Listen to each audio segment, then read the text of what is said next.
Mga kabrad, usapang boxing naman po tayo.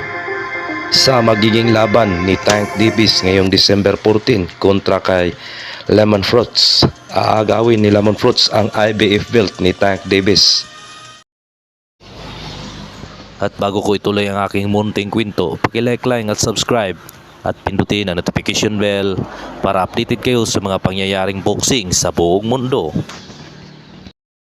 Yun kung magtagumpay siya dito dahil si Tank Davis sa record pa lang na 30 wins at 28 knockouts, samantala itong si Lemon Fruits ay matindi rin.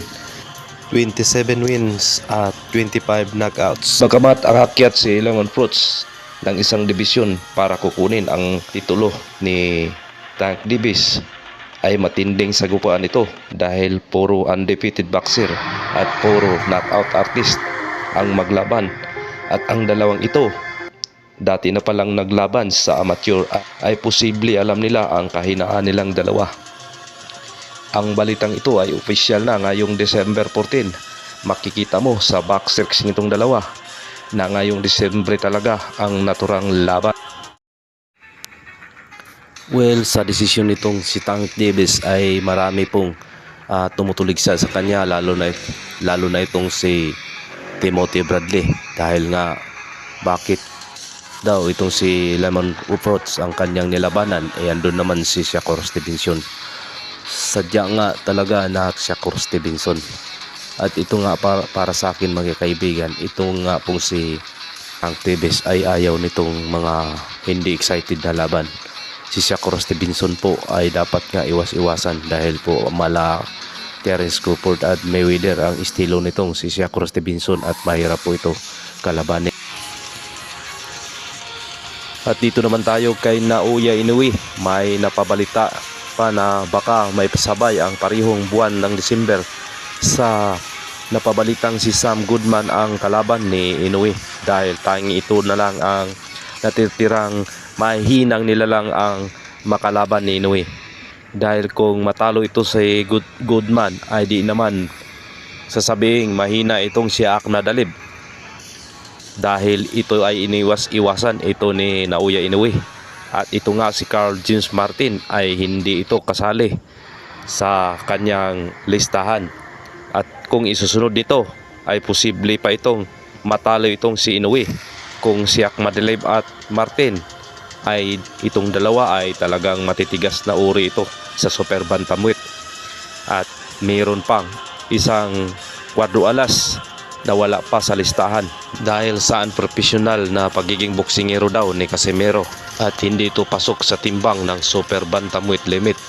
Kaya nga naman sinabi nitong manager nitong si Naoya Inoue ay pag-isipan pa nila kung lalaban pa itong si Naoya Inoue kay Casimero. Ngunit mga kaibigan, isa pa itong malaking alibay.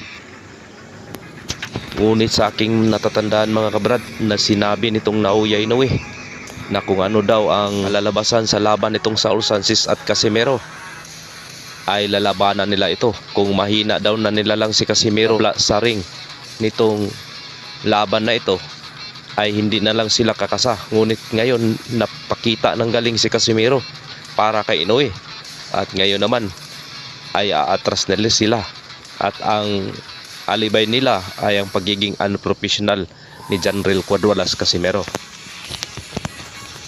At dito naman tayo kay Carl James Martin.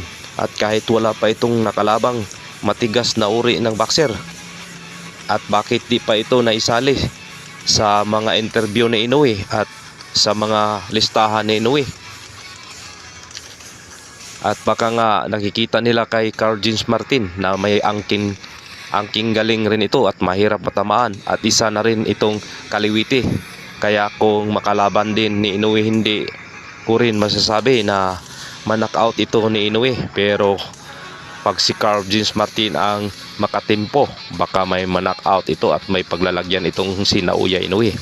Dahil sa ilang laban na si Martin sa super bantamweight at nakatikim ito ng knockdown, ay nag-iingat na ito sa suntok. Pero kung gamitin ito ni Carl James Martin ang mga suntok na malapakyaw, at baka mahihirapan si Inoue kapag na-corner na ito. Ito lang aking sinasabi mga kaibigan. At dito tayo kay Cuadrolas Casimiro, balik naman tayo mga kabrad. Ay nagsiselebrate na siya sa birthday ng kanyang ama, ay sit aside lang muna ang mga future coming fights at nagpasalamat si Alas sa mga tao sa Pilipinas at sa Ormoc City na sumuporta sa kanya. At dito inulit niya at kung sino daw ang magboxing, handa siyang tumulong, at sino daw ang mga kabataan na mangarap ay kasama ang kanyang kapatid na si Jason Casimiro sa pagtulong para aangat tayo sa boxing.